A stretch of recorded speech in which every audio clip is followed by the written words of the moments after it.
Welcome to Two Giant Goofballs, a New York Giants podcast. Are you a goofball that loves Giants football? If so, sit back and relax as we talk about the team that both excites and frustrates us so much. And now, here are your goofball hosts, Drew and Rob. Welcome, fellow goofballs, to Two Giant Goofballs, a New York Giants podcast. I am Drew. Unfortunately, not joined today here by Rob. You guys get a solo Drew performance here as we go over all the latest news here with the Giants. Now, when we had our last episode, we did a rundown on roster predictions for the offense. The plan was to go ahead and do a roster prediction show for the defense today. But as we said on Monday, that's the plan, unless something happens and the Giants do something out of the ordinary, big news-wise. And yeah, yesterday, guys, that's what happened. Big news, out of the ordinary, very unexpected news came right down the pipeline there. So we're going to get into that there, and along with all the latest and greatest news here going on with the New York Football Giants here. So, of course, the whole entire thing here, got to start off today with the trade that broke down yesterday. Absolute insane trade here. So, Darren Waller, for those who forgotten Darren Waller somehow, listen, he was with the Giants 1 year. We traded a third-round pick to go get this guy. He used to be a really good tight end and retired after one season. You know, and at the time, I was like, whatever. He retired. He's not into it anymore, whatever. Injuries have gotten the best of him. You know, he's just walking away. That's fine. Like, I'm not going to judge someone if they're just not into it anymore like that and they're having injuries. But walks away, starts a rap career, if you want to say here. I mean, let's be honest here. The only reason anybody ever knows about his raps is because of the fact that he's Darren Waller, two-time NFL Pro Bowler. 3 weeks ago, he's on a podcast talking about how we wanted to quit the Giants week 6 of the 23 season, I should say. Wanted to quit within 6 weeks because he was asked to be a lead blocker, and he was just like, what am I doing out here playing the fullback role? I'm not into this. And he said he's going to give it the best he could the rest of the season and walk away. And he did walk away. But now, he's decided to unretire. And the Giants end up trading him to the Miami Dolphins.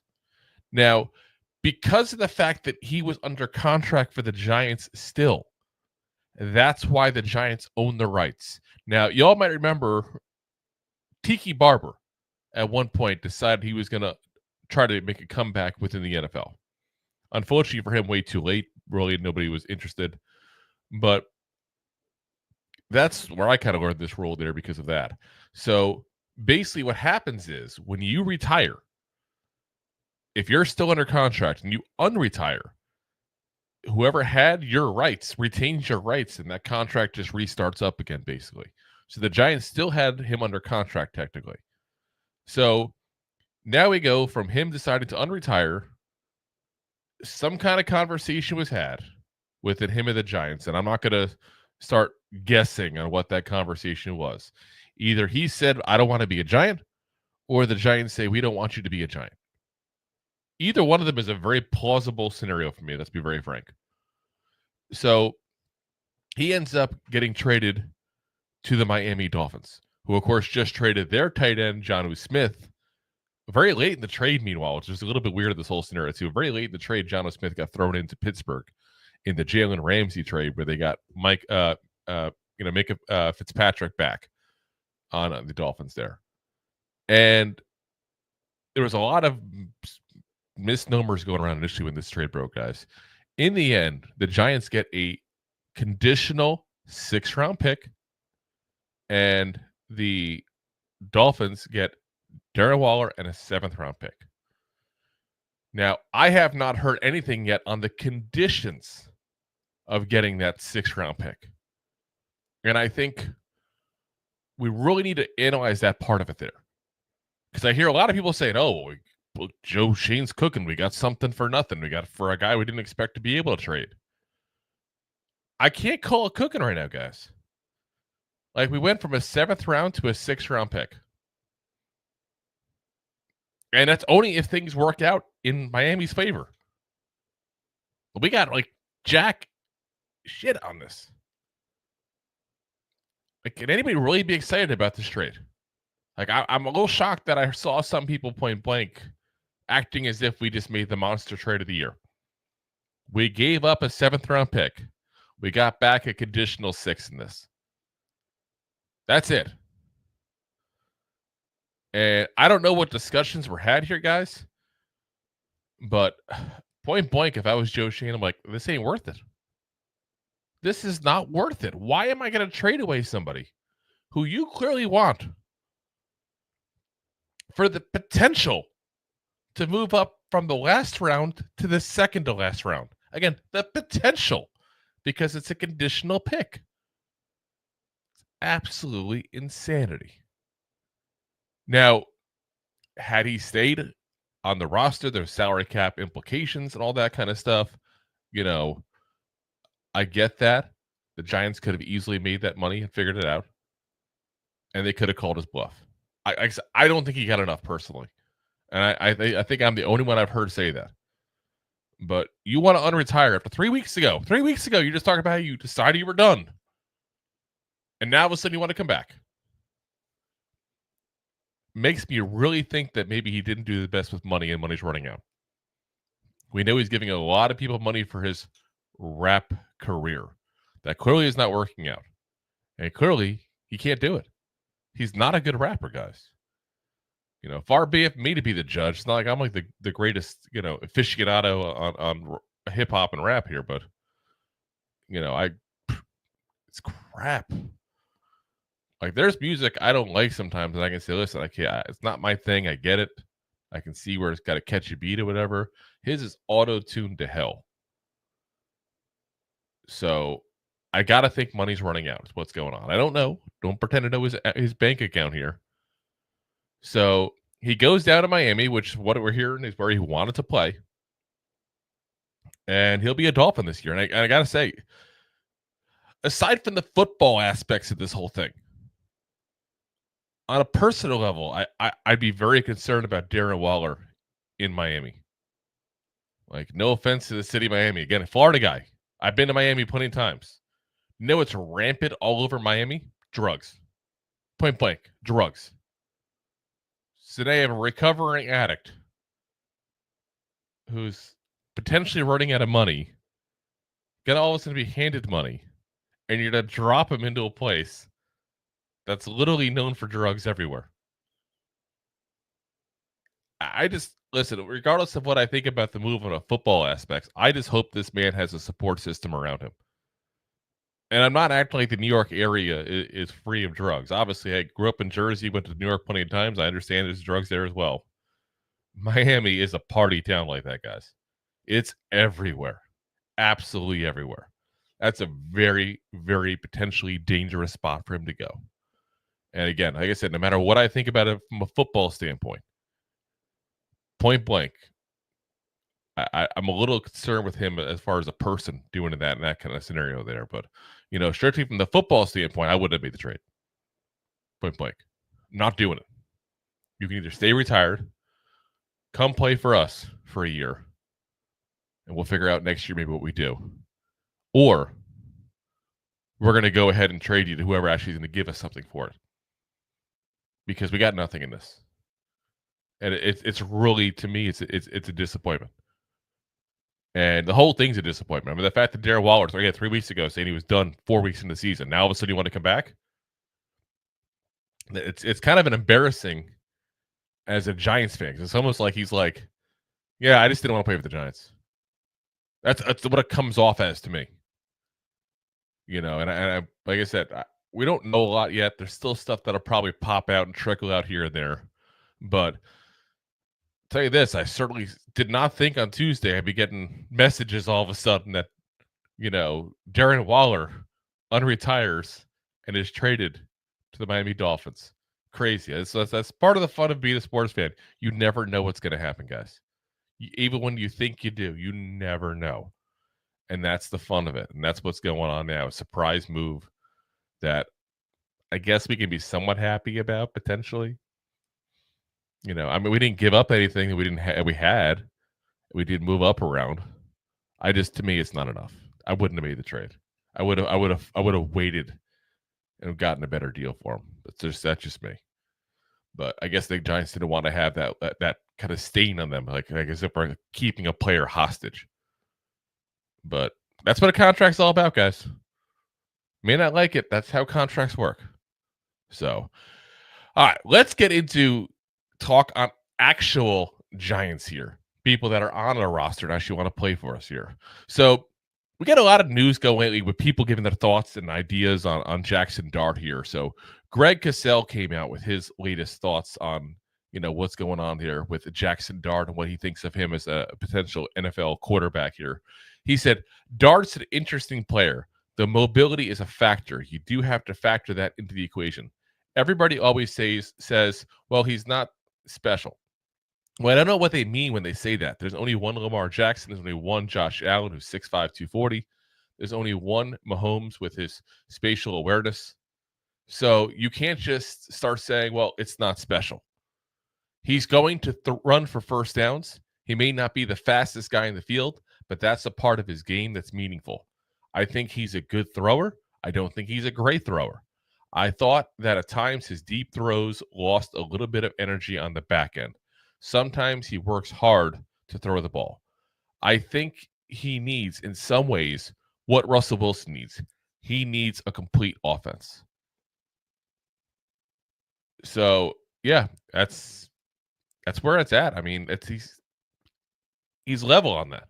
He's probably the same as Rob and I have been on that. He's level on it. Like, there's things to like on Jaxson Dart. There is. But he is definitely not a finished product. And he's definitely not a guy you can sit there and say right now will be a franchise quarterback. You can hope it. You can lean towards that's what I think is going to happen, potentially. But you can't say it's definitely going to happen. So I like that. He's being pretty reasonable there. He also gave kudos to Jameis Winston in the same interview. He said, it appears that Wilson will be the starter. I can't get Jameis Winston out of my head. I know Winston played in Cleveland a little bit, and he was very up and down, and there was nothing about that said, oh, Jameis is really good. But I just remember the last time he was a true starter with the New Orleans Saints, and that's when he tore up his knee, and he was playing at a really high level. I know people point to the interceptions, and maybe that's who he is, and he'll always throw a couple or more than a couple where you just scratch your head. But I always thought Jameis Winston could play quarterback in this league at a reasonably high level. I got to say, I agree with the guy. I don't know what they did in New Orleans, but if you look at New Orleans, look at his tape in New Orleans and watch it. Look at his stats even. They tell a tale. He was much better with the football. He wasn't throwing the picks like he was in Tampa, like he was in Cleveland. He was a different quarterback. Whatever they did suited his needs. And I hope the Giants are looking at that stuff as well, because if he has to go in there, that's the blueprint. That's the blueprint for a level of success as an offense with Jameis Winston as well. So, like I said, great stuff by Greg Cosell there. I nice to see some level-headed topics there overall with him. Let's talk about, though, the guy who's getting some buzz as Defensive Player of the Year, potentially. And that's, of course, Sexy Dexy over here. Definitely is a guy that a couple of years ago, we never would have thought this, but he's been on the scene now, 3 years now as a really good tackle, and now the last couple of years, the greatest probably in all of football. We've been calling him that, and I have no problem saying that point blank. He is, because of the lack of help he has around him. But this year, he's got some help. So Bleacher Report writer Brent Sobisky listed Lawrence as a top 5 candidate for NFL Player of the Year. He said, interestingly, Lawrence is the catalyst amongst this talented group because he's such a rare talent. Massive interior defensive linemen aren't supposed to be capable of consistently harassing quarterbacks. They're supposed to be space eaters, so let everyone else get the glory. Keep in mind, Lawrence managed 9 sacks in 12 games played in 2024 and only 550 total snaps per Pro Football Focus. With the talent now around the 27-year-old making it harder to double-team him, the Giants' 3-time Pro Bowl nose tackle could easily accumulate double-digit sacks for the first time. And that's got to be the goal, right? I mean, again, like they said, 12 games, 9 sacks. That's what he had. Again, a 17-game season, so you can figure it out that he would have had about 16, 17 sacks probably at that point there. That's what it is. And that'd be ridiculous season for a guy of his size playing the nose tackle position. Like, I don't think Giants fans sometimes grasp what we're watching. We're watching literally the last couple of years here, one of the best performances of a nose tackle in NFL history. I'm going to go that far to say it. Now, I'm not talking, 4-3 tackles. I'm not talking defensive ends. I'm talking strictly a nose tackle. Like they said there at Bleacher Report, the big boy that's supposed to just clog up the middle. Doing what he's doing at his size is something you don't see very often throughout NFL history. You don't. Now, you're starting to see it a little more the last couple of years. But if you had told us, 20 years ago that this was the kind of thing you would see from a defensive tackle on the Giants, like, hell's yeah. You sign me up. You don't see that very often. And you never see it back then. That's just unheard of. They were never put in that position. It was back then. It was like, okay, well, you're a big guy. You take the blocker. You're going to free this guy up. That's what they did back then. But Dexter Lawrence, who had that type of reputation coming out of Clemson, guys, remember that. Like, there was a lot of people not very happy when we drafted him in the first round. And I'll be the first one to tell you, I was not happy myself. I didn't think it was a good pick. At a Clemson, he showed no pass rush whatsoever. But this guy is clearly the best player on this team. This guy is clearly a top-tier player in the NFL, period, regardless of what side of the ball. We're very lucky to have him here. So, Defensive Player of the Year, is that possible? Of course it's possible. Wouldn't necessarily put money on it. Especially with the group like they mentioned here. We got a very talented group up front now. One of those guys is probably to get a lot of the glory. We'll find out who as the season goes on there. But Dexter Lawrence definitely has that potential to be that person. And if this line does what this line could do, yeah, you very well could see a Giant getting that award. And Dexter Lawrence very well may be the guy. So, all righty. We're going to pay the bills real quick, guys. And then we're going to be right on back here with some more news here for you. So, stick around. Thanks for watching. Like the show?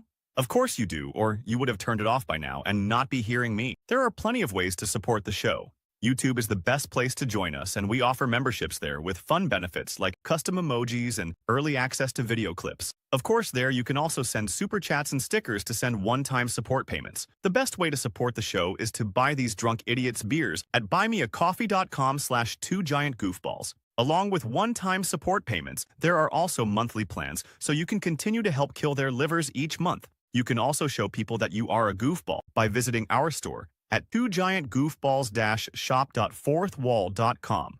We got everything from shirts, hats, phone cases, funny candles, buttons, stickers, and even a 2 Giant Goofballs towel to dry off your goofballs. Of course, you can always support the show for free by simply hitting the like, subscribe, and share button wherever you are watching or listening to this. Hit the thumbs up on YouTube. Leave a 5-star review on Apple Podcasts. It helps the show tremendously, and quite frankly, the Goofballs suck at marketing and need your help to get the word out. Thank you for being part of the Goofball Army and for taking the time out to support the show. All righty, guys, let's get into the rest of the Giants news here, as we got a few more things to go over here with you. So let's talk a little bit about Dane Beltton, because this is a guy that's getting a little bit of props here.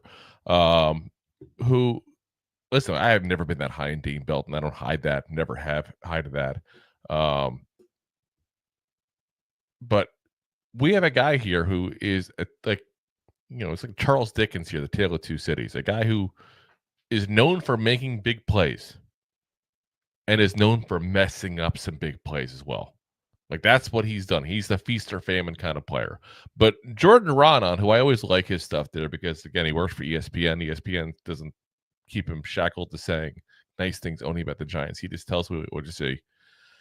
He said, earlier this offseason, It appeared as if he was about to become an afterthought following the signing of Javon Holland.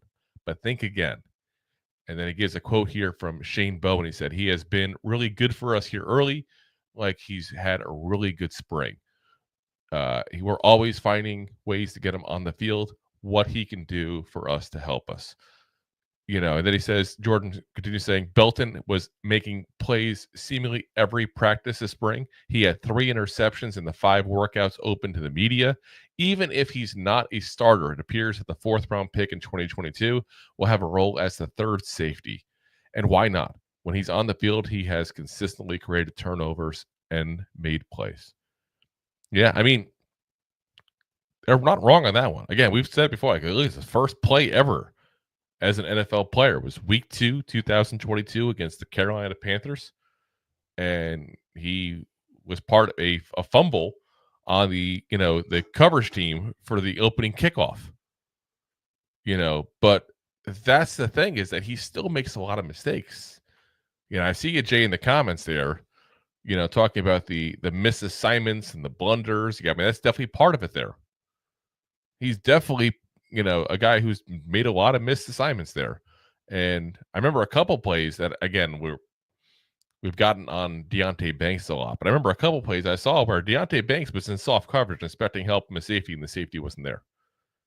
And the safety that was supposed to be there, point blank, was Dane Beltton. I've also seen plays where he's been the last line of defense for a running back and just take the worst angle and ends up being a massive play because he gets in front of the running back. You are supposed to stay behind him. You're the last line of defense. That's what you're supposed to do. But, he just makes those mistakes. And I don't know if it's, football speed just makes it difficult for him to make the right decisions, or if he has trouble maybe even learning the plays, because it's a bit weird to be in the wrong coverage scheme like that. But you see it on a regular basis. And I always tell people, don't get too excited about what you see in the spring. Because what you see in the spring is not necessarily what you're going to see later on when the season actually begins. Now, I'm not giving up on Belton as a player. I think he is a legit NFL player. I think he's a decent backup safety. But if we're expecting a big role for him as a 3rd safety, I think that's a mistake. He's the guy who's going to play some special teams. He's going to pop up on the field. He's going to make some boneheaded moves. And he's going to make some amazing moves. That's what we've seen. It's going to be his 4th year in the league, guys. We know what he is. By the way, that means it's also his contract year. So you got to make a decision on him after this season.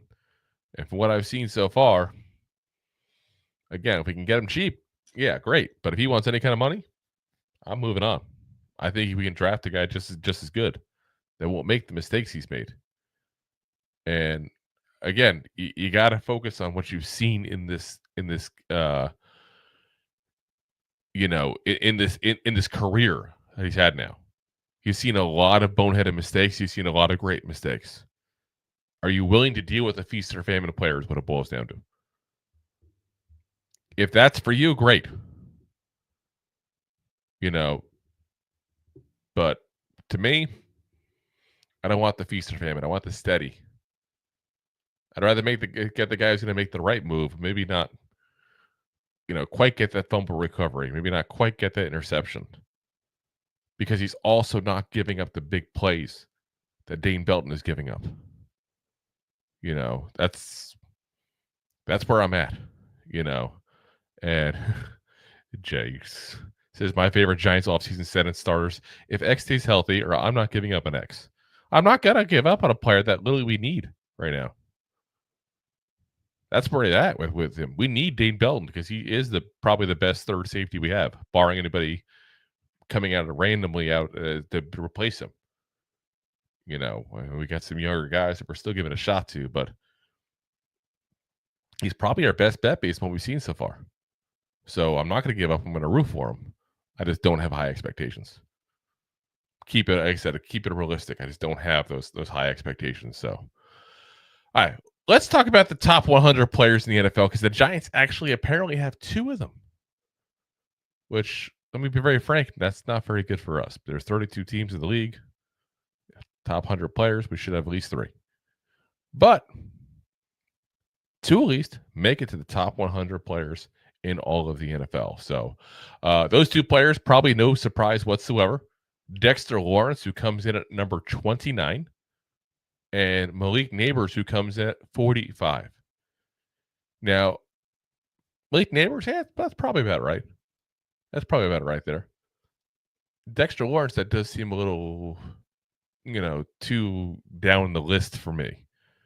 I can't think there's 28 players better than Dexter Lawrence. We just talked about it before. He's a top 5 defensive player of the year candidate to one guy.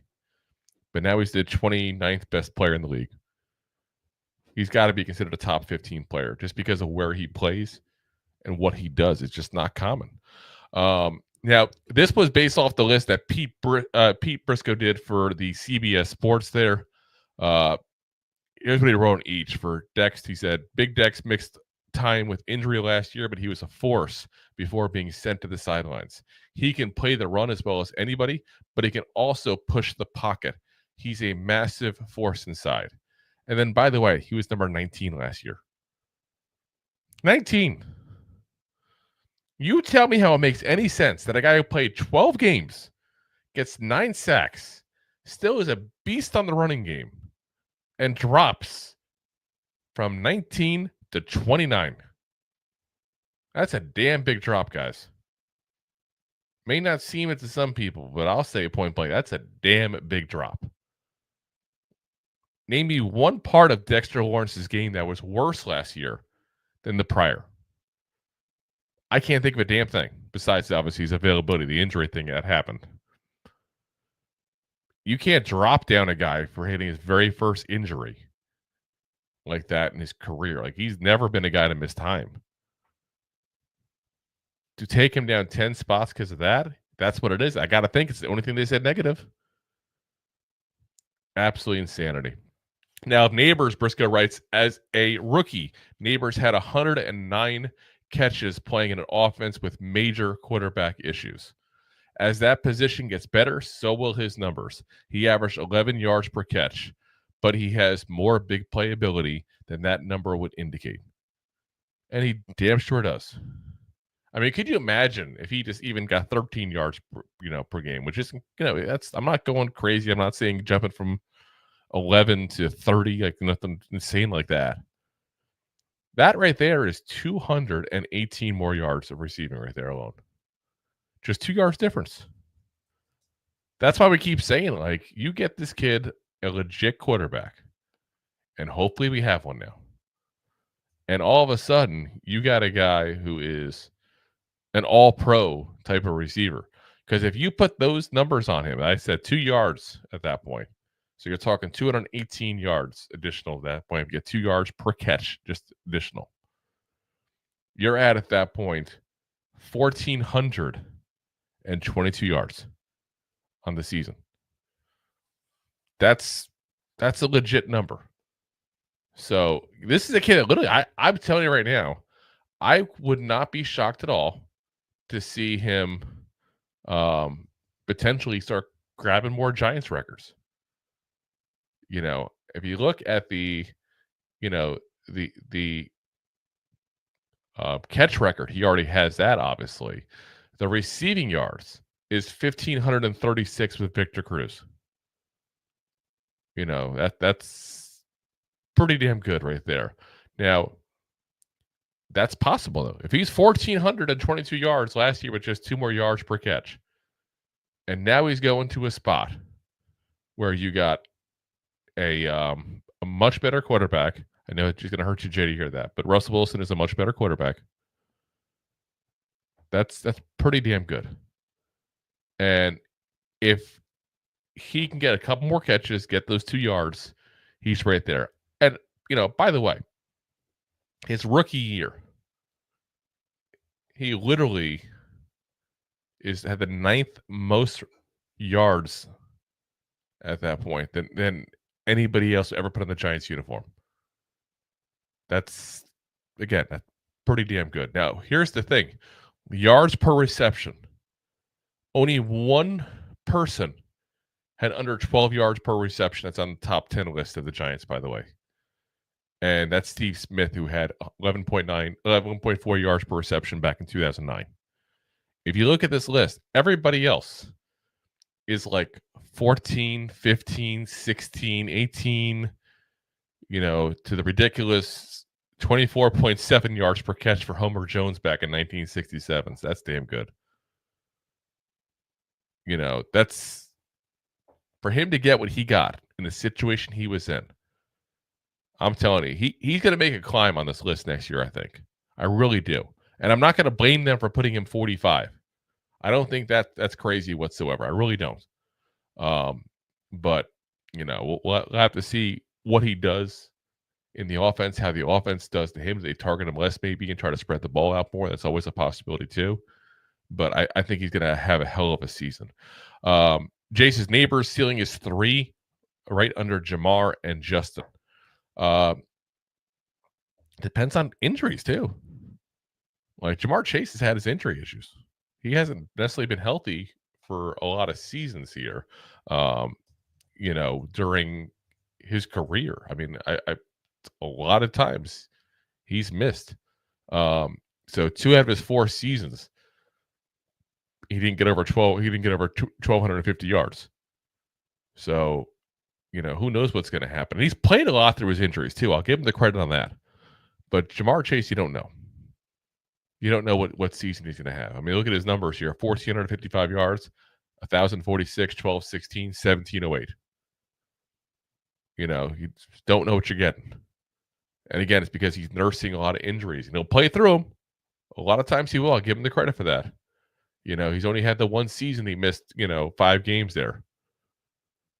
But he's definitely had some injury issues, that's for sure. And he says, how many wide receivers get crazy stats and terrible offense with terrible quarterback play? Super rare. Damn straight. And that's why I can't put a ceiling on him. I can't, because I haven't seen him in even an average offense. Like I said, a lot of these guys, and that you look at that list, we're getting 15 yards. 15. So let's say he starts doing 15 yards even at that point, the 109 catches. That puts him at 1,635 yards. That'd be ridiculous. That'd be a Giants record for yards. That'd be potentially league leading for yards. That'd be pretty damn impressive there. And he's got that ability. Do I expect that? I don't think I expect it. I'm expecting like 1,400 yards. I think that's probably what I'm thinking with him. But I wouldn't be shocked. He starts doing 1,700 yards. He's got that kind of skill, guys. He is that good. Again, just seeing what he did with a cruddy quarterback and also being injured how much last year himself. Because I'm going to say that about Chase. I can't not say that about Neighbors, by the way. He's got his chance that he's going to get healthy and be much better because of that part of it as well. But he's also got the chance he gets hurt himself again. And then we have a letdown from him. Hopefully not. But we'll have to wait and see what happens there. But like I said, at least 2 of the Giants getting recognition. I do think that probably should have had Brian Burns in there as well. I think he's definitely a top 100 player. Though I do think he's much further down the line than Neighbors and Lawrence is. He probably made like an honorable mention for him. He did actually throw a couple rookies in his honorable mentions, and Abdul Carter was on that list. So, we could easily have next year 4, maybe 5 if Andrew Thomas is healthy actually on that list, because all those guys do have enough talent to be on that list. So it's going to be interesting to see what happens there with this. All right, one more bit of news here for you guys. We got to talk about Giants once again getting pooped on by the media, because they got a little bit blasted here by another power ranking. Now, I will say this ranking is not as mean as some of the others, but definitely I thought it's a little bit lower than it should be. So this is the latest power rankings from Yahoo Sports, where the Giants placed 27th out of 32 teams. So that still means they're one of the worst teams in the NFL. They said the tone for this season is all about whether head coach Brian Daboll and Joe Schoen can survive again. The Giants have a really good defensive line, a secondary that has gotten an influx of talent, a future star in Malik Neighbors, and not much else. There's still a long way to go before the Giants are contenders again. Dable and Shane need some results this season to stick around for those better days. Again, I can't agree with what they're saying here. So really good defensive line, yes, that's the strength obviously on paper. Influx of talent in the secondary, again, yep, you could say that. Paulson or Debo, Javon Holland got top names, corner, top name safety in free agency. Future star and receiver Malik Neighbors, no. Current star in Malik Neighbors. Again, you can say what you want about him as far as is he like one of the elite receivers right now? Is he top 5? Is he top 10? I don't know. You can argue where to put him because obviously, again, the yards wasn't as good as you necessarily want. He also had a little bit of oopsies, dropsies last year. But again, for him to do what he did with that quarterback room, absolutely amazing. And he's definitely a star in my eyes at the wide receiver position. I'd probably put him, if I had to rank him overall, he's at least top 10. At least top 10. And I don't think it's crazy so he puts him in top 5. Probably like right at 5. Like, you wouldn't put him in top 3. But I don't think that's crazy at all. And as I see Jay making fun of me for the if Andrew Thomas is healthy, yeah, again, you got to say, because who knows? You never know. But he's another guy. He comes back from injury. Offensive line look a lot different. Russell Wilson, again, massive upgrade over Daniel Jones. Do we need another massive upgrade? Yes, he's not the final answer. But don't tell me that's not an upgrade over Daniel Jones. That's an upgrade over Daniel Jones. You bring in some talent on the offense. They did. Did they bring a ton? No. They basically brought back the offensive line that was, when they were healthy at the start of the year, was an average offensive line in there. Malik Neighbors gets a second year. Theo Johnson gets his second year. Tyrone Tracy gets a second year. And along with him and Motor, you got Scatterboot now as well. You got a tenfold improved quarterback room. You can't sit there and say that they didn't do much in the offense. And that's basically what they're saying. So, it's just, to me, it's like I said, it could be worse. I've seen people have us 31, 32 even. I've seen people have us 29. We could be a whole lot worse, but 27. Definitely not a very good number there overall. And I'm not trying to sit there and say we should be top 10 or anything like that. I think a realistic number for us is around 20. I really do. I think we're below average still in the power rankings, and it's fair because of the way we played the last couple of years.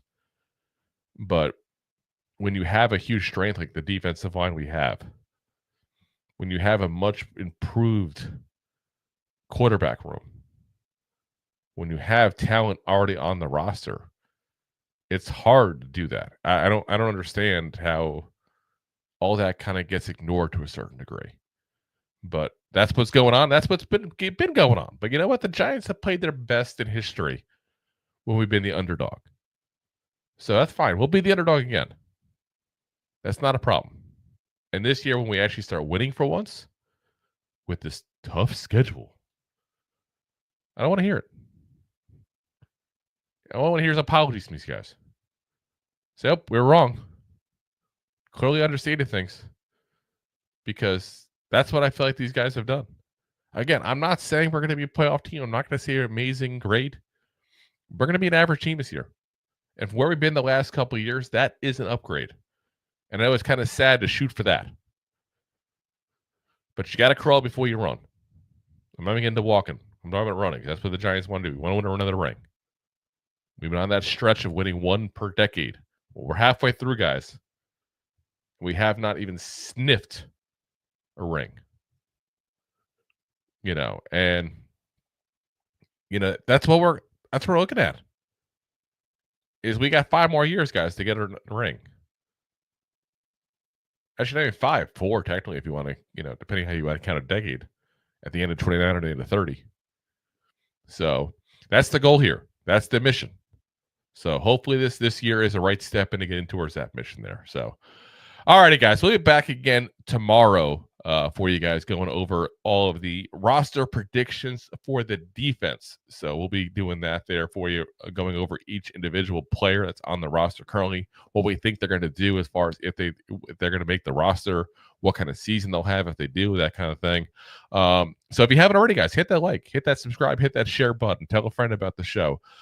As always, we are live every Monday, Wednesday, Thursday, 9 p.m. Eastern Standard Time on YouTube, which is, of course, the preferred platform, along with Facebook, Twitter/X, Twitch, and, of course, as always, Rob's favorite, my LinkedIn profile.